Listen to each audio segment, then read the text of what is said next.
All right, ¿qué onda, amigos? Buenos dias, ¿qué pasó? Welcome back, John's Moto Garage. Today we're talking about the downside, the negativo about being a YouTuber. Not really being a YouTuber, but having a YouTube channel. So I know many of you may think that it's just like living the life, the glory life, you know what I mean? Like living on cloud nine. You're famous, people in the neighborhood wave at you because they know you're a YouTube star. But what would you say if I told you that's actually not always the case, man? And there's a downside to running a YouTube channel.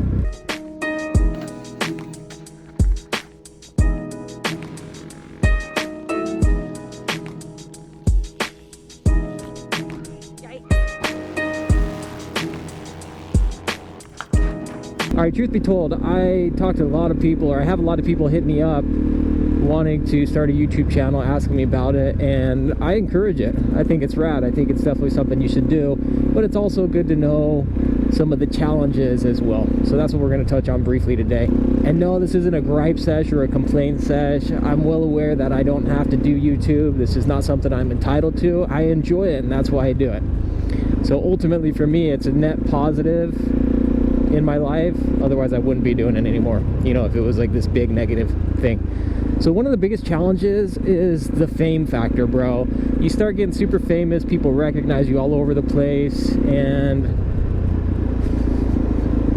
you have to deal with it, man. I'm talking signing autographs, your wrist starts to get sore, you're taking pictures all the time. All right, no, I'm just joking. Obviously that does not happen. All right, so I'd say one of the biggest things for sure is the time commitment. It does take a lot of time between coming up with the ideas and executing, that is going out and doing the filming, and then of course the editing on the back end. You can spend a lot of time editing, and the time you put into it doesn't necessarily equate to success. In fact, 9 times out of 10, the videos where I put the most work into them and the most thought and just spend, you know, a lot of time editing them out and everything, typically those are the videos that don't do as well, or not necessarily. It's just very hit or miss. It's not necessarily a guarantee that because you put more time into it that you're going to get more out of it, if that makes sense.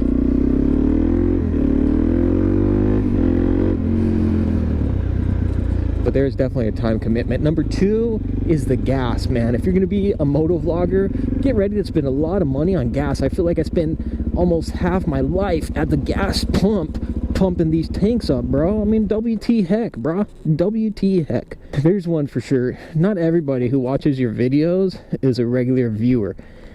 And not everybody is gonna dig your stuff. You know what they say, different strokes for different folks. So you as sure as heck better get used to some negativity as far as negative feedback.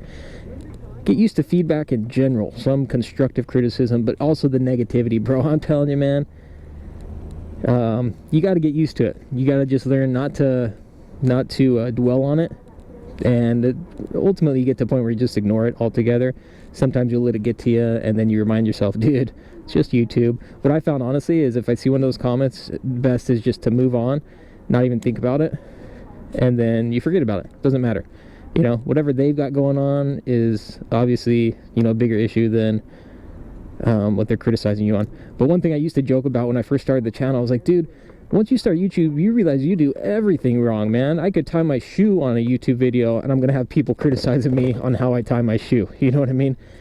So I do learn to take the constructive criticism and feedback for what it is and apply it, because sometimes it is constructive and you do need to hear that. And then also the not so constructive stuff and just like straight up negativity, ignore it. Can I beat the light? Woo! Yeah, buddy. Woo! Oh, got a little carried away there. I don't need to be going 65 on a 45. All right, back to it. You're gonna get yourself in trouble doing stupid stuff like that, trying to beat the light, you know, do stuff for the camera. I've dropped my bikes more times since starting my channel than ever before. But you got to remind yourself, don't do it for the video, don't do it for the views, man. Do it because you love it, bro, because you have that passion. I think that was all the negative stuff about doing a YouTube channel. Now, there had to be some more things. It's challenging. There's some negativity. You know, I blow through stop signs from time to time on this thing. Not blow through them, but kind of like do the Cali roll. But that was like the ultimate Cali roll, man. I got to give that guy kudos in that massive truck for just kind of saying, you know what, screw it, bro. I'm going for it. Sometimes it's hard to come up with ideas for content. Sometimes your channel will get stale. That is one thing for certain that I've kind of learned, is your channel will have its ups and its downs, just like everything else. Sometimes you'll have videos that hit and do well. Sometimes you'll have videos that don't do too well, and sometimes there's no rhyme or reason to it, and you can't get all in your head about it, because you got to remember, you know, rule number one, have fun doing it. And if you're not having fun doing it, why does it even matter, even if your channels are doing well, you know, even if your videos are doing well? But I think I've seen it in some other channels where you might have a little bit of success and then things don't go quite as planned, or, you know, you don't continue on that trajectory, and you can kind of get bummed out or disappointed.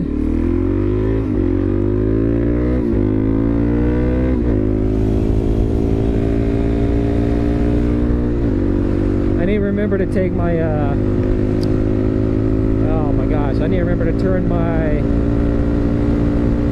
reserve off so I don't run out of gas next time.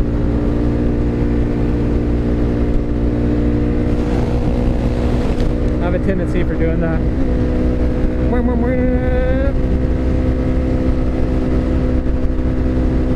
Man, who says the DRZ can't handle the freeway, bro?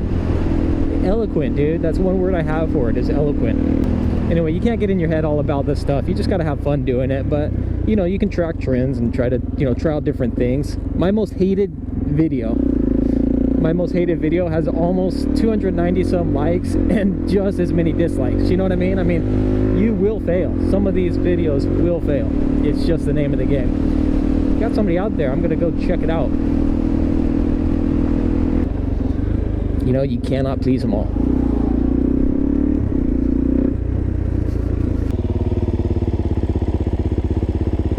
There we go. Hey. Hey, coronavirus, bro. Air bump. I know, right? Hey, keep your distance 6 meters. Yeah.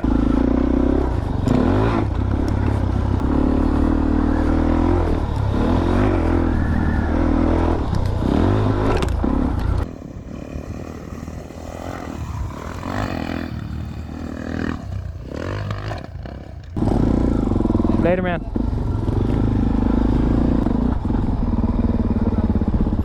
That's cool, running across those dudes again. Whoa! So I want to go right over here. I want to go do donuts, honestly. That's like the funnest thing right now, is just messing around with donuts. It really helps out and transitions over to the dyna. So is there a spot where I can ride across the ditch? I don't think so. Oh yeah, I could ride across right here. This looks just a little bit sketchy. You guys, don't try this at home. Do not try this at home. There we go, we made it. That's one thing I have to say, man. Totally love this DRZ. Every time I think about getting rid of it, I take it out and remember just how versatile and fun this bike is. And so what was the other thing I was saying? Yeah, I think that about sums it up. I mean, honestly, I have a lot of fun doing the YouTube thing. It is time consuming. That's the biggest thing. It takes up a lot of time. And there's never a guarantee. There's never a guarantee that anything's going to do well in terms of, like, you know, how well it's received. So you just got to go out there with the mindset that you're doing it to have fun, and as long as you stick to those principles and have a good time with it, then you can make it a good experience. And then beyond that, well, that's on you. So try to ignore the negativity. There will be negativity. That is inevitable. You know, there's just no two ways about it. Some of it will be positive, constructive feedback. Others is just straight negative nonsense. But don't get too caught up about it. One thing I will say is it's good to kind of find a balance between what you put on YouTube and your private life. You know, it's good to keep something private, for sure. All right, we got this going. All right, let's have a fun sesh learning donuts, bro. Learning to drift, learning donuts. Every time I go out and practice, even on a DRZ, you know, I get that much closer to kind of figuring it out.